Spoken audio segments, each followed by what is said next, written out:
In this video, we're going to talk about how to find the radius, center, x-intercept, and y-intercept for an equation of a circle. Okay, so first thing that we're going to need to do is make this look like the standard form of an equation of a circle. So remember, this is what, I'm going to go ahead and write it up here so we can remember. So remember, it looks like x minus h squared plus y minus k squared equals r squared, where the center was h comma k and the radius is r. Okay, so we need to somehow make this equation look like that. So to just get started on this, first thing I'm going to do is bring like terms together, or next to each other. So I'm going to subtract 6x from both sides, and I'm going to subtract 2y. So I'm going to get x squared, and I'll bring the minus 6x, plus y squared, then I'll have the minus 2y, equals 10. Okay, so now I need this to be a square, right? I need it to be like x minus h squared. Okay, so to do that, I'm going to have to use, completing the square method. So let's remember completing the square. I always like to write it so as x plus k squared equals d, and then x squared plus 2xk plus k squared equals d. So first thing is we need to make this look like what we have over there. So to do that, I'm going to let's see, x squared, and then I'm going to pull the 2, so 2x, right, because that matches the 2x that's here. And then to make that 6, it's going to need to be multiplied by 3. Actually, it's a plus sign there, so this should be plus, and then k should be negative 3. Okay, and then I need to add on plus k squared, right?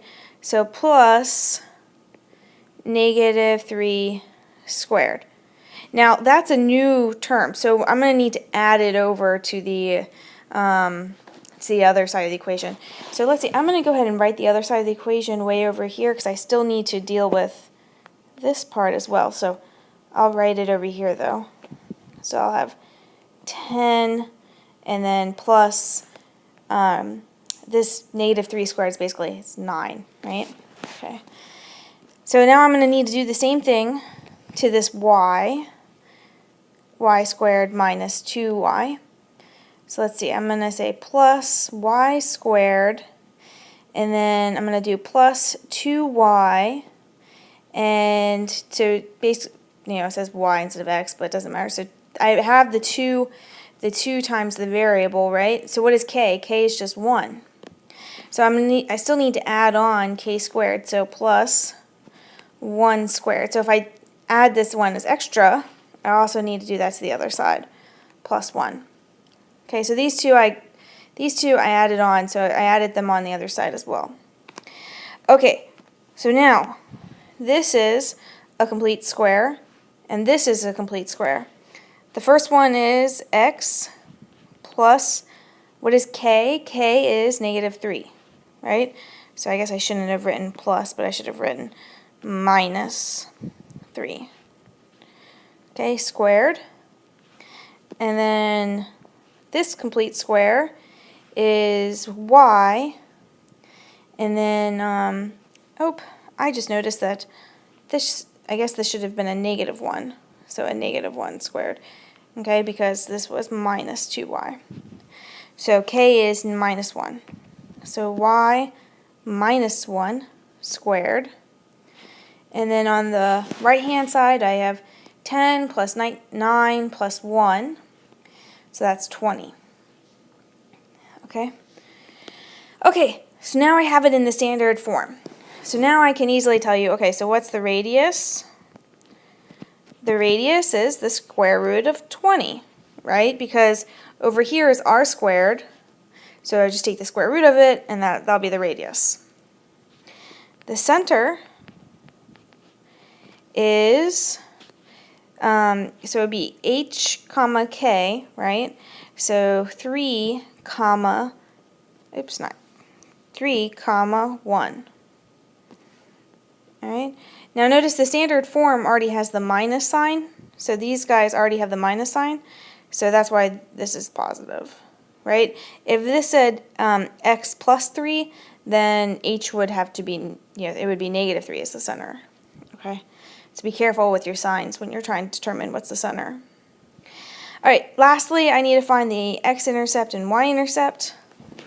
So, to find, let's go ahead and first, let me make room for it over here.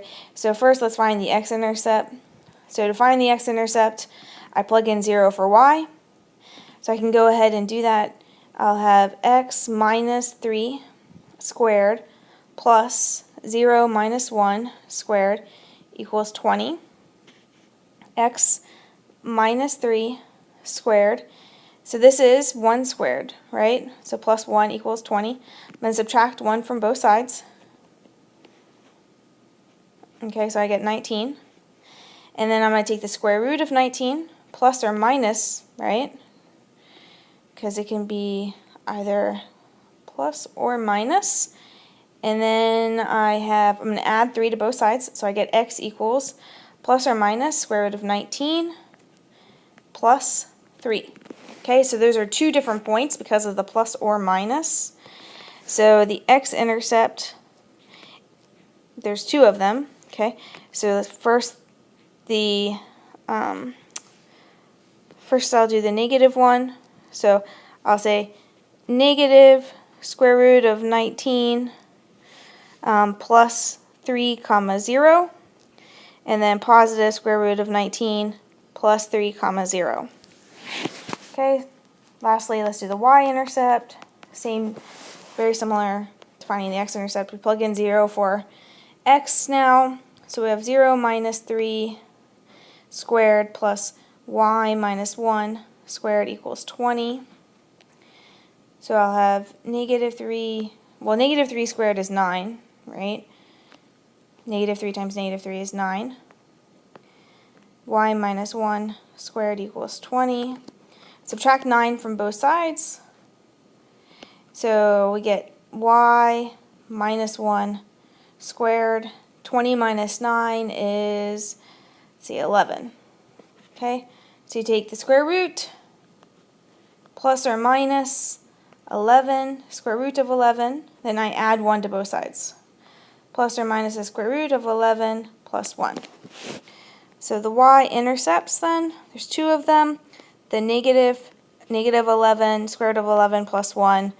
Oops, I did not write that correctly. Yeah, first thing you need to do is, I'm just going to cross it out, you need to write 0, right? That y-intercept is a point, so x comes first. So 0, comma, negative square root of 11 plus 1. And then 0, comma, square root of 11 plus 1. And then that's all my answers.